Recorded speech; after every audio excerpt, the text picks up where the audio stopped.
But first time for Countdown's number 2 story, tonight's worst persons in the world. The bronze to George Will, who has written his 7th climate change denying column of the year for the Washington Post, claiming that because there has not been any significant warming since 1998, climate change has stopped.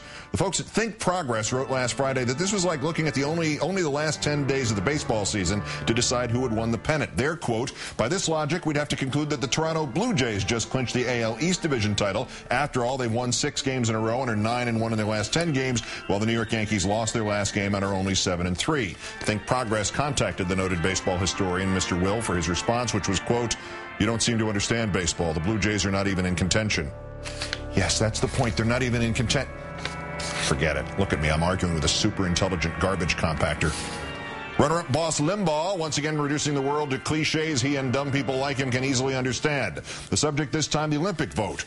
Obama cannot win in a fair vote. The only thing missing in that vote over there today was acorn. If he had an acorn representation, stuffing ballot boxes, registering fake IOC members, and maybe Chicago would have had a chance. Obama couldn't do that. Couldn't get acorn over there. See, Obama doesn't debate people. It clears the field.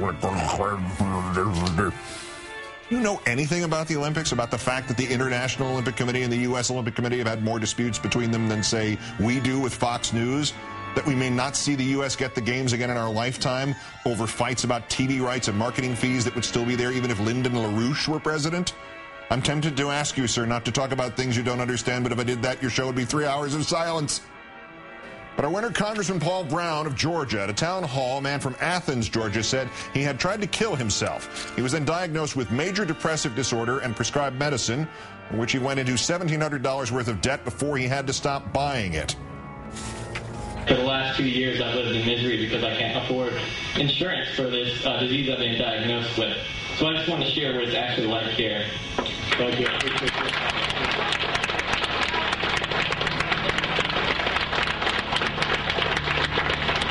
Depression is a horrible disease. I've treated a lot of that in my career. And the thing is, people who have depression, who have chronic diseases, in this country, physicians are treating folks. People can always get care in this country by going to the emergency room. The question is, and everybody has access to health care in this country. The question is, who pays for it, where do they get it, and at what cost?